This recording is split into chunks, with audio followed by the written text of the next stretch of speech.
Preseason Week 1 injury report. Justin from the TreeofWoahShow is out for review of Raw on 8/5. That'd be August 5th. He's got a migraine headache. He's Percy Harvin. Who's that make me? Adrian Peterson, carrying this review. Let's go. First off, it's about my boys, so it's going to be a good time on this review, guys. Daniel Bryan, the corporate makeover. Can you believe it? I can't believe it. He had the ponytail. They had the spa sequence. Stephanie was like, he's the corporate guy. He's eating meat? What? He had a bite of meat. I don't know if he swallowed it or not. But man, he had the ponytail. They tried to get him to shave the beard. Had Wade Barrett shave the beard. He attacked Wade Barrett. He says, "Wah, headbutt. Wah." Very fantastic. This is after Vince came out. This isn't going to be as much chronologically as me basically saying the stuff I was excited about. It was a great way to start off the show, though. Got people going. And then, speaking of getting people going, the whole effing show, Rob Van Dam. He still got it. My dad was watching this match with me because, I was at my house and not Justin's house because he got that migraine, right? So I'm watching with my dad. He goes, man, his moves are unique or original or something like that. And I was thinking to myself, like, this guy's been in the game for as long as I've been around. Like, when I was a kid, that was the action figure I had because there was a video game where he was in it. Like, I was the ECW Rob Van Dam doing backflips and stuff. He was my champion. Best believe that.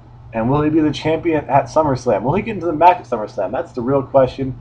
He beat Del Rio. Del Rio beats up Ricardo. Del Rio's going full-blown heel. He's not half heel. He's not just the tip heel. He's beating up Ricardo. You can take rid of the only thing people like about him.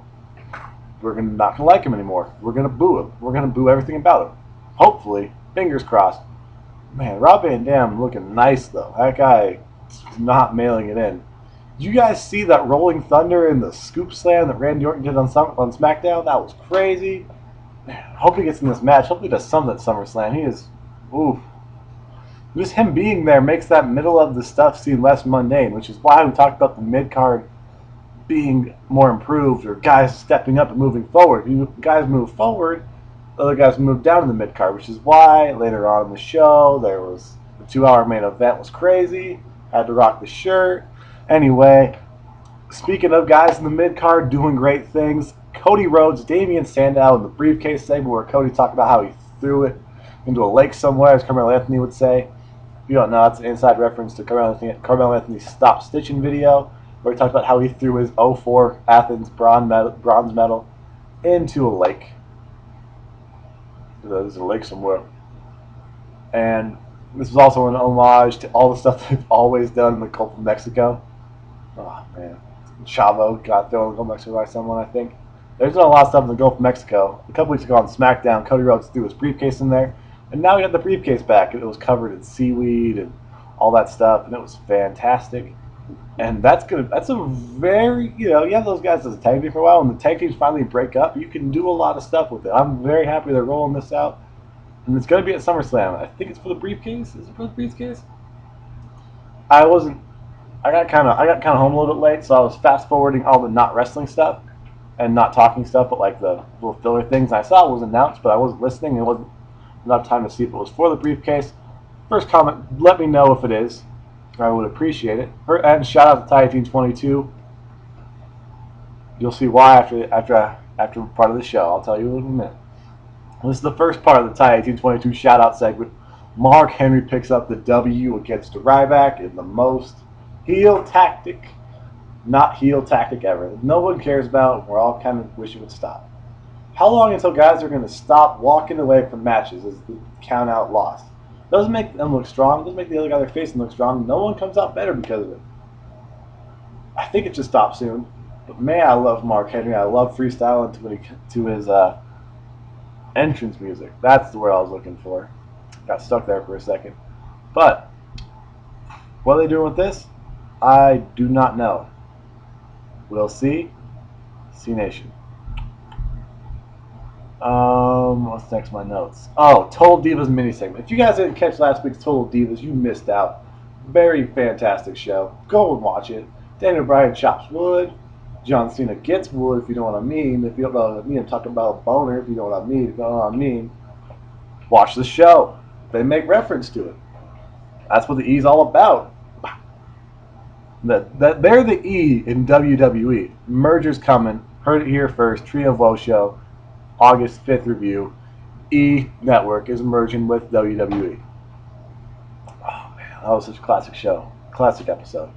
Then John Cena cut a promo responding to all Brian's points at the start, where I didn't cover this at the start because I wanted to go with the whole counterpoint thing up here. Daniel Bryan talked about how if he got fired tomorrow, he would still be a wrestler, and he wouldn't go to his fancy houses or fancy cars, anything like that. He would go wrestle in auditoriums and gyms and bingo halls. And John Cena would probably retire and wrestle. And John Cena's comeback to that was, later on the hour of the show, he goes, I've always cared about WWE. If I'm not here, there's no wrestling goals for me. This is the big leagues.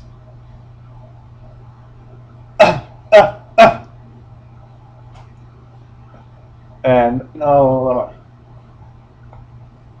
and what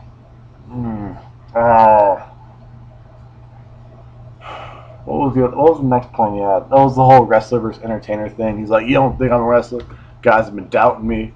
I've been doing this for 10 years. 10 years I've been doing this for the streets, for everything.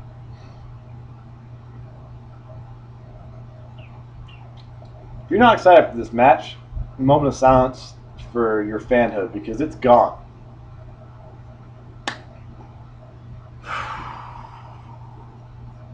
I feel like I can't describe this properly, you know? I feel like there's some stuff that when it happens, we can't really, as reviewers, review it properly. Go back and watch this if you're interested and you haven't seen it. If you have seen it, you probably liked it as much as we did, so I'll leave it there. Arn comes out to tease the cash in. The Shield comes out. Dan Bryan comes out for the save. 3-on-3 set up by your boy Bradley Maddox, a.k.a. the Maddox, a.k.a. Brad Maddox. If you're a loser and call him Brad Maddox, it's Maddox. Next up, we have Tons of Funk done by the Wyatt family. The Wyatt family wins. This is the Schleg Den with the pencil in my ear. The Wyatt family is not being booked correctly. WWE is messing up right now.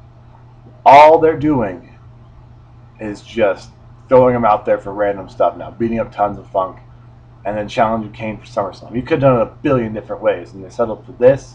Not a fan. Not a fan. They're trying to bury these young guys for like they didn't get anything. That's what I don't get. I just don't get it. I just don't get why you have a guy as talented as Bray Wyatt.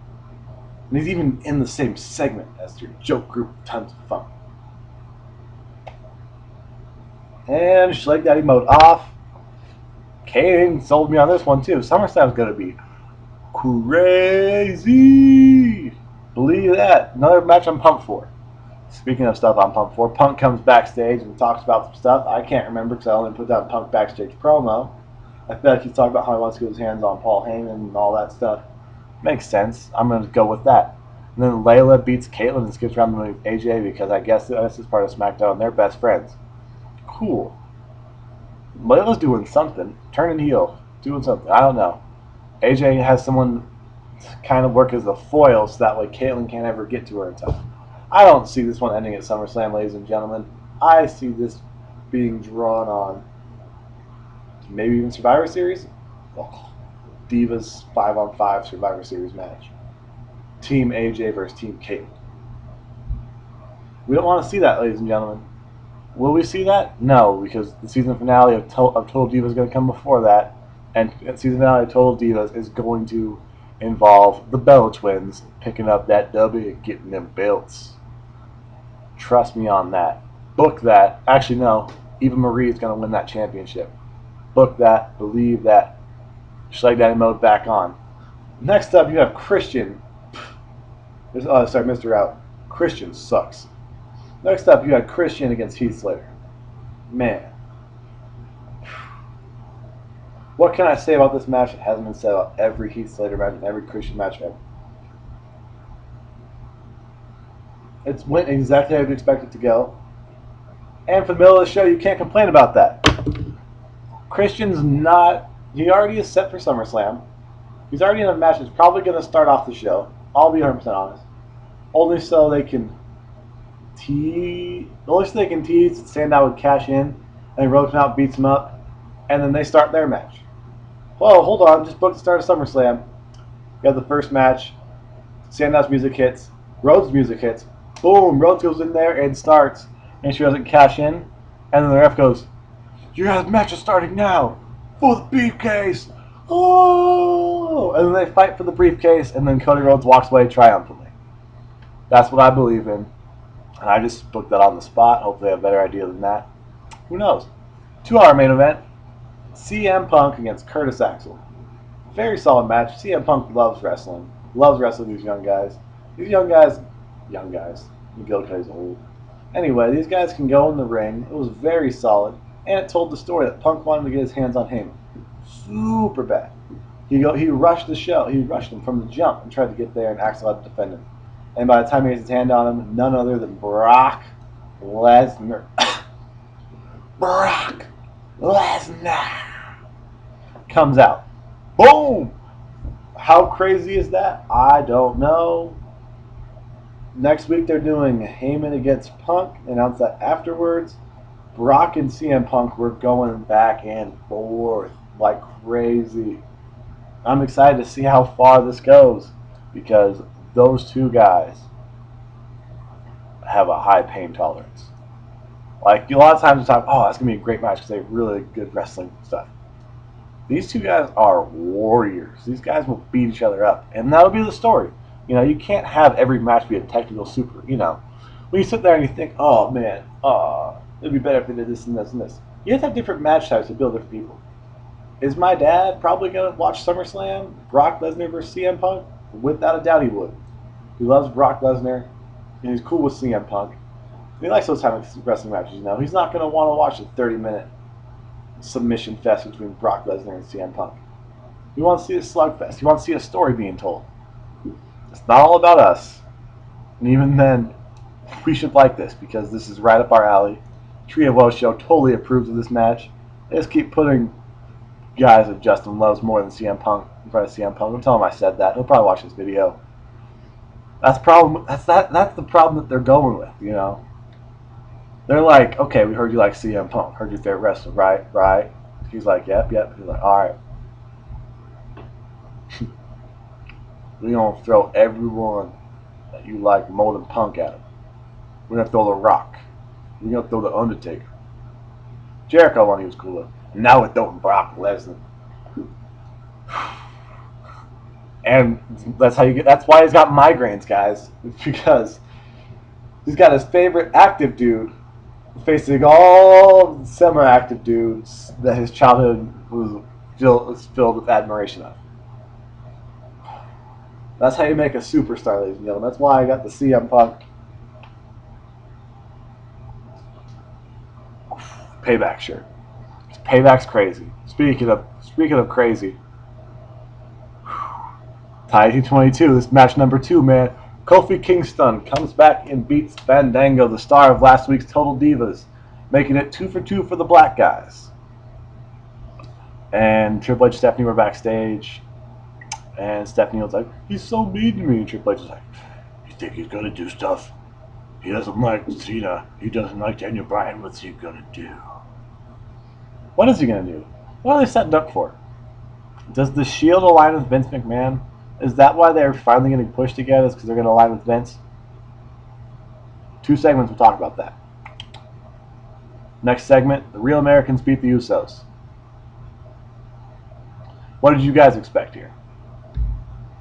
Middle of the second to third hour, that segment right there is to kind of make sure that people know that those guys still exist. The Real Americans still exist. Good for them. Respect. Shout out to Antonio Cesaro, picking up that W. Next up, Titan 22, going for that 3-peat. Big E Langston versus Dolph Ziggler. An AJ and Caitlyn fight breaks out in the middle. And we don't get to see the clean Dolph versus Big E match. Because that's a money match.